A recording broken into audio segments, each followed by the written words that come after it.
Hey guys, it's Destin Hahn here with Pete Moss Outdoors, and I haven't made a video in a good while, and I've been doing a lot of fishing, and I thought I would make one for you guys. And what I've noticed is this post spawn that we got going on now. The bite's been really good, and down here in Mississippi, we've been catching a lot of fish, and we've been catching a lot of fish on soft jerk baits, the flukes, as some people know them, made by Zoom.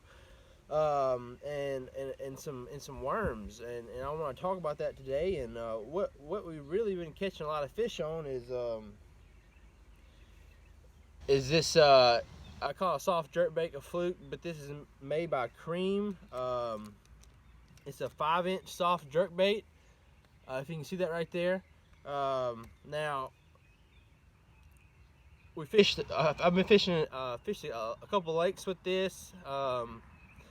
And the bass, are targeted on the shad right now because the shad spawn's going on right now. And this really looks like a wounded shad or bait fish, and the bass just love it. And we were fishing in a lake 2 days ago. Me and my wife called a Whites Creek Lake, and I was fishing with this, and she was fishing with a Mag 2 June bug red flake worm made by Zoom. And she was really out fishing me. She caught 5 or 6 in the first 30 minutes, and I only got just a couple of bites on my fluke here. And so I switched over to a worm and started catching them too. And we ended up catching 15 to 20 fish that day, and caught a couple good ones. Had about a 6-pounder break my line at the boat. And I just wanted to talk about what we're really catching those fish on. And we're catching, like I said, on soft jerk baits, and on a Mag 2 June bug red flake worm made by Zoom. And we had a lot of fun, and this is a really good bait, especially for post spawn and summertime and fall time, especially here in Mississippi. It's a very versatile bait, especially when it comes to places that you can fish it. I mean, where you're fishing the Tombigbee Waterway on the river or a lake, the fish really love this worm. And I usually fish an old monster, which is a big 10.5-inch worm. But the fish really keyed in on this Mag 2 June bug red flake worm, and I really loved it. But I wanted to talk about the fluke versus the Cream soft jerkbait. Now the fluke, I always go for a smoking shad color. The fluke is only about 4 inches long. It's got a fork at the tail. Here's a fluke right here,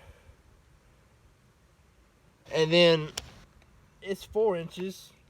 And then this it's made by Cream. It's off-brand, but it's a little bit heavier, so the bait really gets a little bit deeper in the water.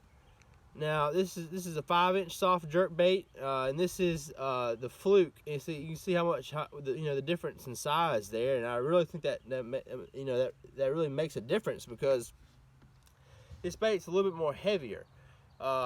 And that allows the bait to get deeper into the water. And whether you're working it fast or you're working it just a couple pops at a time and let it sit. That's what I do now. I like to pop it a couple times in the water and then stop, and then let it sink a little bit. Pop it a couple times in the water, let it stop, let it sink a little bit, and I get a lot of bites that way. And I caught one on it that was at least it was about 18 inches long. It was pushing 2 pounds.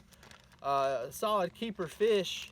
And I was coming through there. I was popping it, and I let it sink.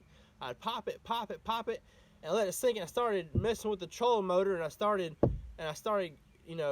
going up the lake a little bit, and then I just started to reel in my fluke, and I had tension on there. I could feel one swimming off with the bait, so I set the hook, and I caught that fish. And I was just thinking, what did that bait look like when he hit it? Well, the bait was just sinking. It was probably almost to the bottom when he hit it, because I've been popping it, and then I just stopped and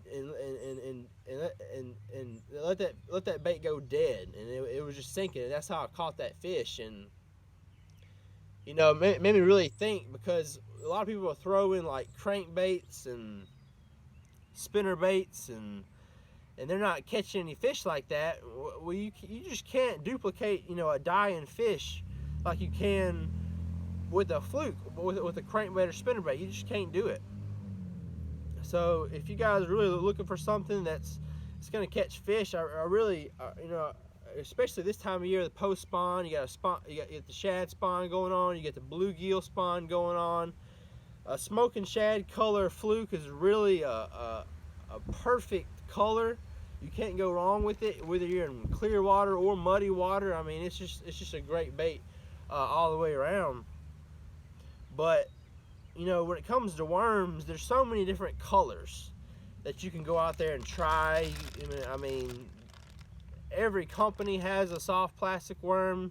There's 1,000,001 different soft plastic worms out there, but if you're really wondering, or saying to yourself, I don't really like a soft plastic worm, or everybody fishes one, well, not everybody fishes the one that I'm holding right now.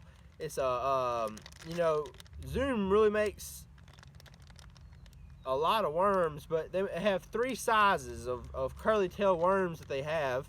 They have the U-tail, which is the smallest. They have the Mag 2, which is the kind of about a 7 or 8 inch worm, and then you have the old monster, and then you have a Mag old monster, which is a 12-inch worm. But I won't get into that.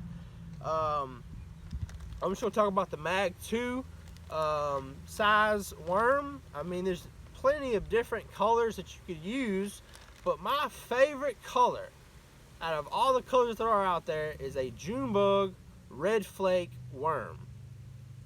I don't know what it is about that color.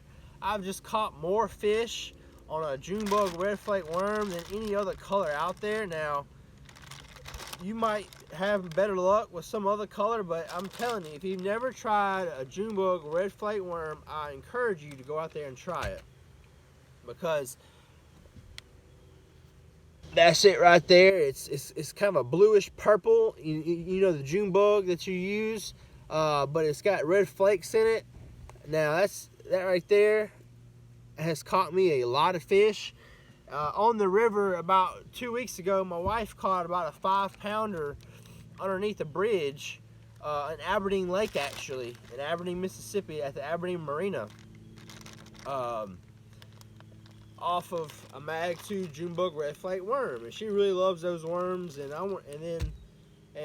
she caught that fish, and then she caught about a 2-pounder about 5 minutes later, and I couldn't get a single bite. But she was just on the fish like that. But I wanted to show you the tackle that I was using the other day, especially with what I was using weightless, with this fluke right here. I just got a bass hook, and then I got it hooked through the stomach into the back, and that's the fluke right there. But this is what I love. I got a left-handed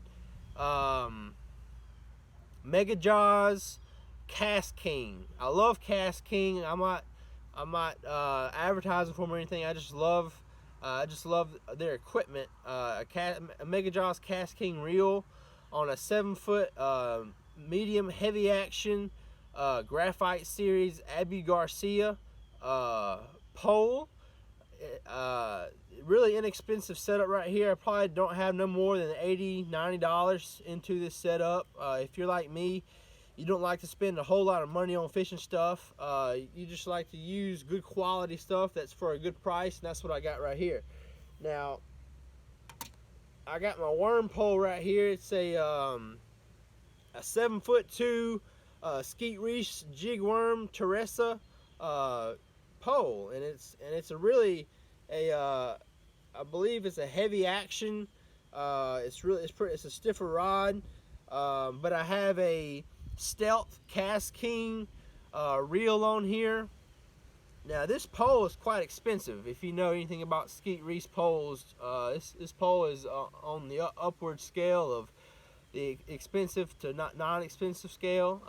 It's pretty expensive, but I got a good deal on it one day, and but the KastKing Stealth is another inexpensive reel, good quality, inexpensive reel to use, and this is what I use when I'm fishing a worm or a jig. Now, there's one thing that I do to my worms that people might say, "Oh, don't do that," or "Oh, yeah, do that." You know, it's really a controversial thing that people do. I actually peg my weight. And if you don't know what pegging your weight is, if you notice, there's a little rubber stopper right above the weight right there. You can probably see it better if I put it right here. Yeah, see the rubber stopper above the weight right here? Now that keeps, so when you're working your worm, it keeps the weight near your worm, so you don't get that weight falling too far from your worm. Now, I've heard a lot of people say don't do it or do it. You know, I'm saying do it. I'm saying go ahead, peg your weight, because I think the bait gets more action that way. And some people disagree, and I just say we can agree to disagree, because I've caught way more fish pegging my weight than I have without it pegged. And some people say it doesn't matter. Well, I think it matters. I think having that weight staying with the bait when it's coming through the water, I think it makes the worm really just look more natural in the water. You know, people say, well, I've never seen a worm that big in real life, or that's not realistic, having a worm that big. I don't think so, because I've literally seen earthworms crawl up on my carport that were 12 inches long. I mean, it's crazy. So I'm not really sure what the fish think that worm is when they hit it. I don't really care as long as they're hitting it, you know what I mean? So that's about it. Thank you guys for watching. This is Destin Hall with Pete Moss Outdoors. You know what? You guys go out there and catch them.